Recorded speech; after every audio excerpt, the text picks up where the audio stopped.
Hi, I am Sapali. Welcome to the English Academic Facilitator. Today I'm going to talk about a very important yet a rather difficult topic for many of our students. That is how to identify and analyze the structural devices in a literary text. Structural analysis, of course, seems to be somewhat vague than language or literary analysis. So today I'm gonna do the first part of my lesson and the rest will be taught in my future videos. So please note that in today's lesson I'm only focusing on the structural devices employed by various writers in their literary works. So let's get started. When we look at the structure of a literary text, we can view it in three levels: whole text structure, paragraph structure, and sentence structure. And when we analyze whole text structure, we can discuss the following elements: how the writer opens and closes the text, what narrative perspective the writer has chosen, and how the focus shifts from paragraph to paragraph as the text progresses. Now I'm going to use some examples from few literary texts to show how different authors open and end their literary texts.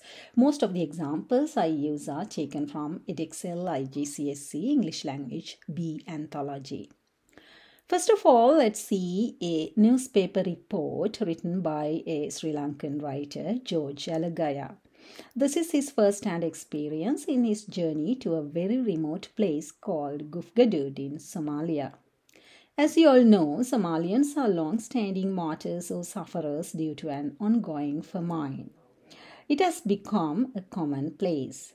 So it hit the headline for a long time, and by the time Alagaya wrote the report, it was a stale news. But Alagaya has a very special message to convey to the rest of the world. So he ordered some of his observations to show their pathetic way of dying. And here, now let's focus on the structural devices he has used in the opening paragraph. As this is a newspaper report, he starts with 4 W's: who, where, when, and what. Here I saw 1,000 hungry, lean, scared and betrayed faces is who, Somalia is where, and between end of 1991 and December 1992 is when, and but there is one I will never forget is what. And he uses multiple adjectives in one sentenced paragraph to evoke pathos and pity in the reader's mind. Here, 1,000 suggests the multitude of people who are dying sooner or later, and hungry suggests that they are being affected by a famine, and lean shows the ghost-like skeletal figures, and scared, they are scared of death and disease, and betrayed suggests that they are betrayed by the rest of the powerful world. And finally, he uses another structural device, that is foreshadowing, or indication of a future event. He foreshadows the special person, the one, that he's gonna talk about later in the text.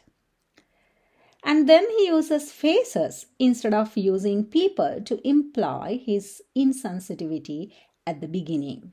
He sees these people as a journalist, as his subjects, as they cannot be sentimental in a situation like this when reporting the incidents, as he's only craving for facts and figures and not worried or stirred at all.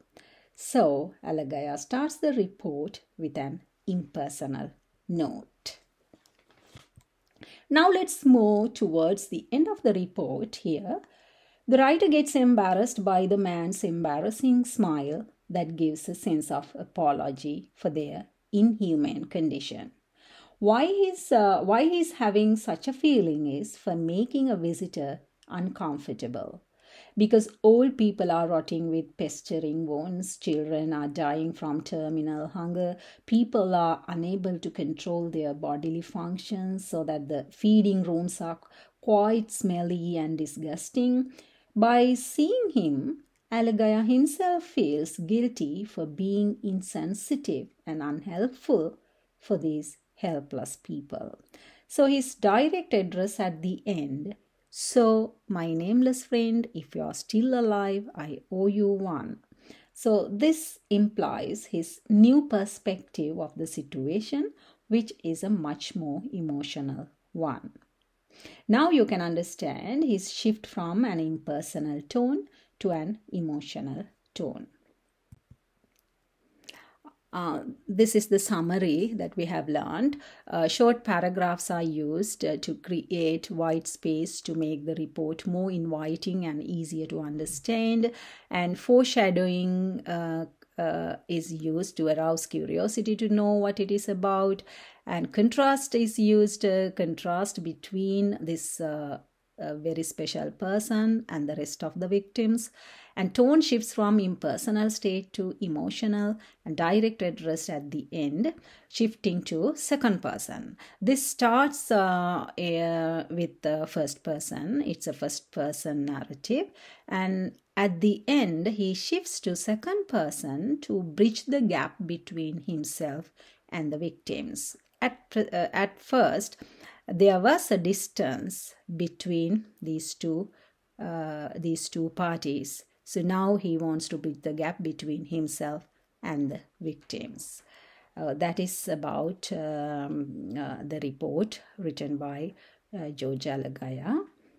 And now let's move on to another text, The Explorer's Daughter by Carrie Herbert. This is an explanatory non-fiction text. She lived in Greenland when she was small, and she revisited the place to watch the novel hunt. The purpose of her revisit is to write her thoughts and feelings and also to convey an opinion about this hunt. Here she shows a love of the whales and the need for survival of the hunters. Here she creates a dramatic open with her observation at an idyllic setting, a very beautiful setting. She starts off with vivid details of novel, a toothed whale, making the place and setting almost magical. And this gives the reader an aroma of what it is like there. With this vivid and beautifully described scenery, the writer establishes the first side of the conflict. For that, she sets up the whales, firstly, as beautiful and majestic creatures to engage the reader and make them empathize with the novels.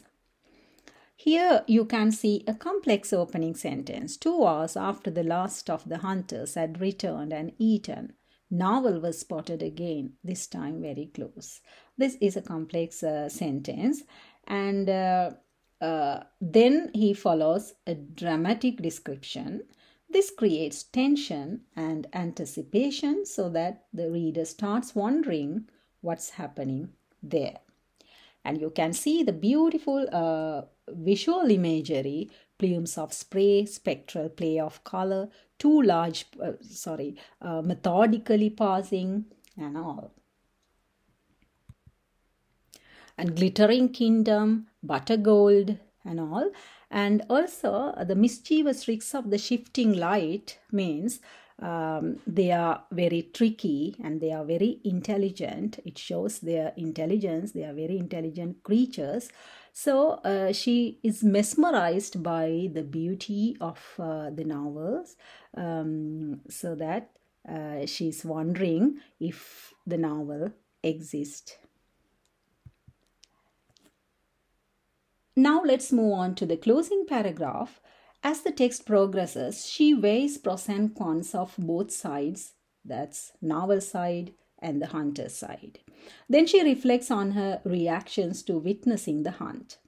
That's her divided thoughts of her love of people, along with her deep understanding and respect for their traditions, because she knows these people, she lived with these people when she was small. So she has some respect for their traditions and all. And on the other hand, her appreciation of the mysterious and amazing novels Then she weighs pros and cons of both sides.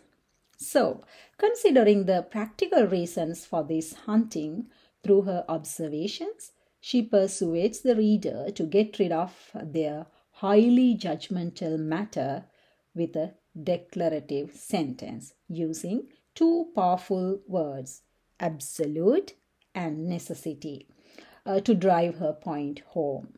Here she shows how the Arctic seems to be a unique place where the rules that hold in the rest of the world don't really apply. What she wants to prove here is the Westerners may feel that hunting these beautiful, intelligent animals is a barbaric act. We usually consider hunting a barbaric act no matter what. But these rules don't seem to apply when you're actually in the Arctic. That is the argument she's presenting to the reader. And finally, she's declaring her judgment. That is, hunting is still an absolute necessity in Thule.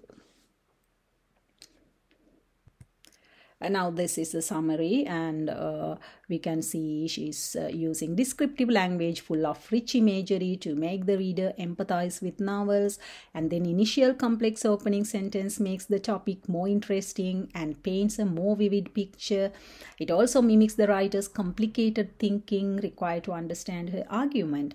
Usually complex sentences are used to show to show complicated situations or complicated ideas or complicated thinking of the writer.